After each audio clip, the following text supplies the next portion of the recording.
So here we are on scene here at a soggy Mid-Ohio for the debut of IndyCar's electrification era. Now, that being said, the cars don't look any different, the cars don't sound any different, and most fans won't be able to tell any difference visually from the race cars. However, big shout out to NTT and IndyCar for putting the battery life of the hybrid system on the app. And if you're looking here in person, there is also a sticker on the race cars that tells you it is a hybrid. But what's interesting about all of this is that the drivers have been very positive about this. So let's talk to them. I actually think it's more fun than when the system came out and how they explain it. It was going to be a lot of automatic, more like GTP style, where the driver would not really interfere with the hybrid system. But now we have the ability to do stuff, so I'm looking for it. Yeah, I'm excited. I think it creates an opportunity to excel quicker than others.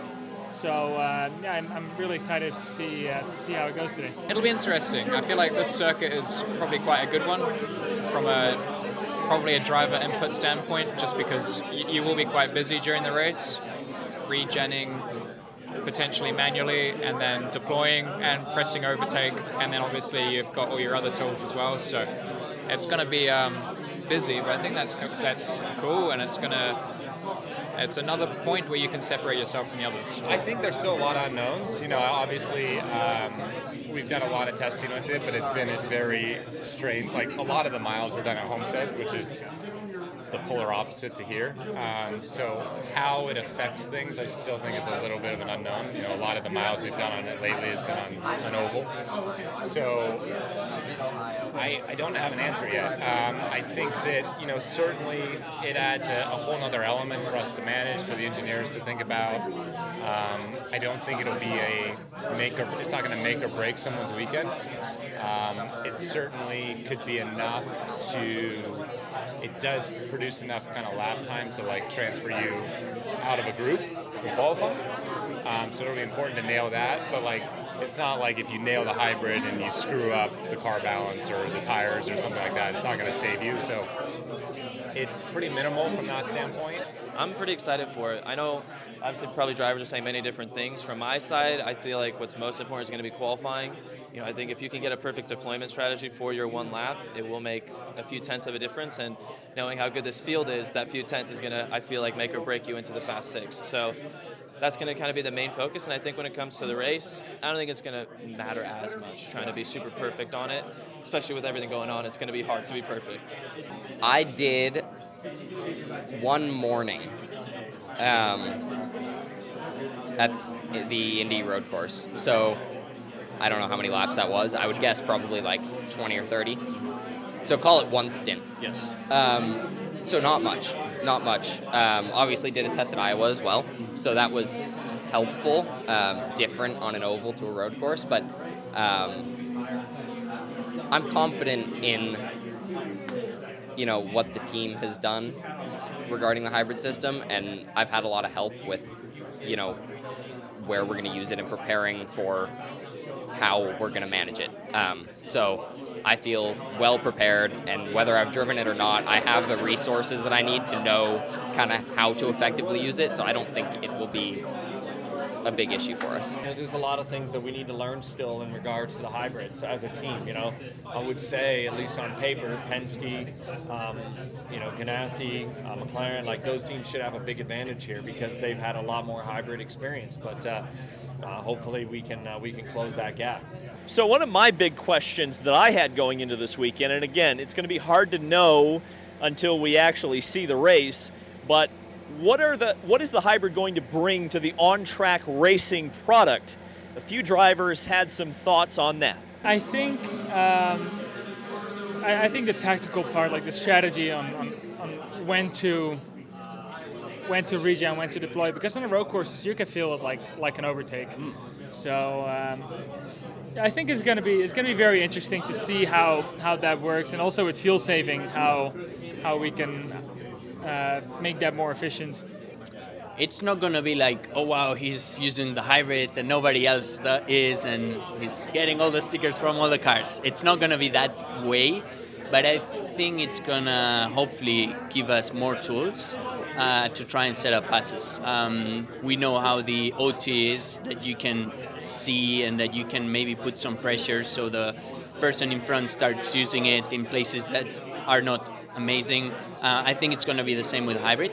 Maybe putting pressure to the person in front, and then he's not able to regen 100%. So the next lap he's a bit screwed.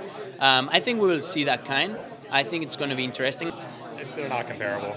I mean, it's not comparable. Very different systems. In what way? This one doesn't have a big enough impact to really change anything.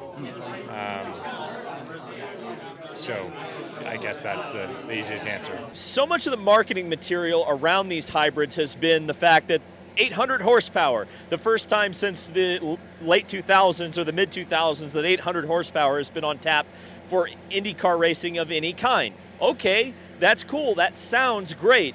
But how many times will the drivers, or how many times do the drivers anticipate that they will use both the hybrid and the push-to-pass system at the same time? The answers were very varied, and there were some interesting answers that I wasn't necessarily expecting.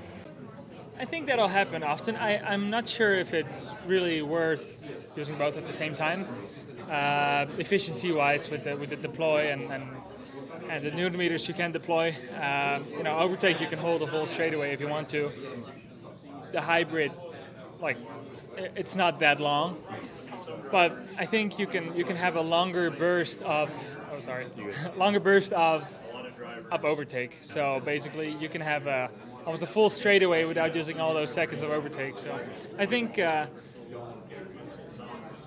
it's cool. I think it's definitely not as complicated as I thought it would be. So pleasantly surprised. That's what I'm looking forward in the warm-up, which is the first time that we actually get the OT enabled.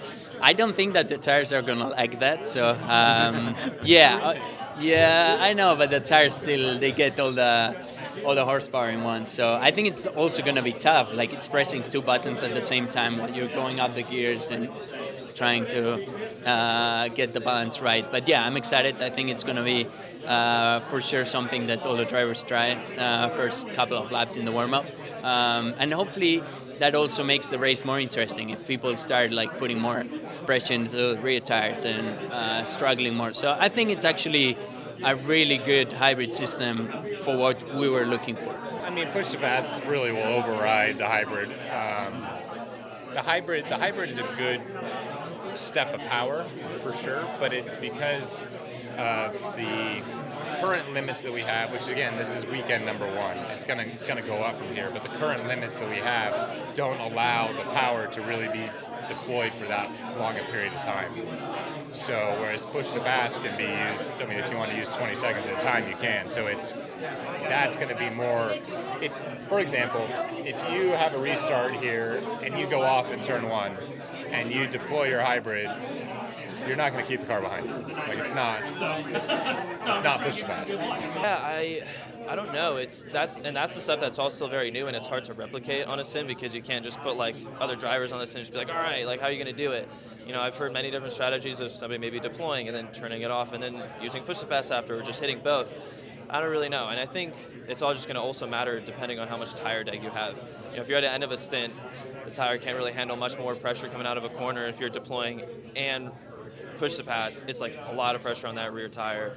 So I don't know.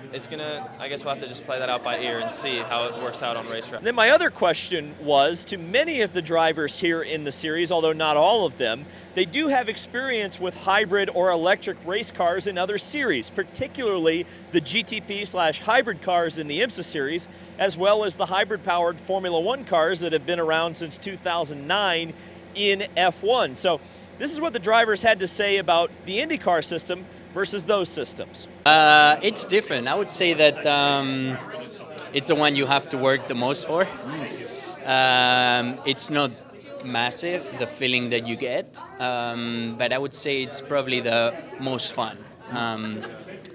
The GTP, you don't feel it at all, it's working there behind the scenes, but it comes at a really high speed. So yeah, it doesn't really change if you get 3 kph at the end of the straight or not. The F1, it's massive. Like you can feel it. It's on like really low RPM, and it's crazy the amount of power you get. But you cannot do anything. Like you cannot. The driver cannot really do much to try and get more out of it. And here it's really small, but it updates every lap, and the driver can do a lot to try and maybe regen at places that different to yours and maybe make a difference. All morning, to really understand things, you need to experiment, and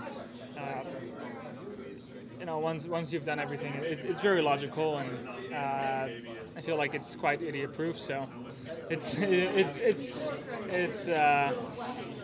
as simple of a system, I think, as it can be. And I talked to some guys that drive in the WEC. They say it's a lot less complicated than they are used to in WEC. So. The differences are essentially it's very similar. It's the same concept. I'd say the power delivery isn't massive on either of them. In F1, it's sort of you spread your entire battery usage throughout the lap, so it's kind of like you might use 20% out of turn 1 and then 5% out of turn whatever, and just continuously use it, and you'll be regenning a lot less throughout the lap on corner entry relative to the power output. Here it will be more like you drain the battery and then you charge it back up straight away, sort of thing. So I could very much imagine us using all of our deployment out of turn 2 and then regenning the majority of it all the way back through 5 through 9. So it will be it'll sort of be a lot more charge, deploy, regen, as opposed to just a slow duration of the deployment. So this is IndyCar's hybrid era. And so, again, a lot of unknowns, but my general impression is that IndyCar racing is going to look, sound, and feel very similar to how it has in the past. Again, we had one practice session today that was abbreviated by a big engine failure from Agustin Canapino, which oiled down the racetrack, and then it rained. So we really didn't, we meaning those of us who observed this series, and of course the drivers and teams, really didn't get a lot of data from this particular session that ran today. So we go into tomorrow, which of course is going to set the field for the race at Mid-Ohio, kind of blind right now. We don't really know what this is going to look like. We've had all this testing. There's the talk about whether Penske, Ganassi, and then Arrow McLaren and Andretti, the teams that have had the lion's share of the testing, will be the ones to dominate, or whether they won't be. I know Graham Rahal was fast today in the limited amount of practice time, usable practice time, I guess we could say, that there was today. So we don't know. We just don't know. And I guess that's my conclusion to today's proceedings, is that we don't know. But I think the one thing that I would speculate right now, given what we've seen, given what I've heard and spoken to of folks in the paddock, I think it's going to be much the same in IndyCar. Thank God there's a sticker on the race cars, and we've got an app that's going to tell us when the drivers are using the hybrid system and when they're not, because otherwise, if you hadn't been told, you probably wouldn't know, which is probably a good thing for the most part. If you like current IndyCar, it's going to look a lot like current IndyCar. Now again, that could totally change on Sunday, and it could totally change as this hybrid system continues to creep up in power and continues to creep up into development. But it's a spec system. Chevy and Honda collaborated on it, so the advantage is going to be totally in the driver's hands, which has been IndyCar's MO from the start. It's kind of, the car sometimes is looked at like a football, to put it that way. So that'll be cool. As you heard, the drivers like the idea of it being in their hands, and I kind of like it too. So we'll see how it plays out, and wait and see. We'll judge it on Sunday. But thank you guys so much for watching. This has been David Land on YouTube. Subscribe if you enjoyed this, and we'll see you in the next video.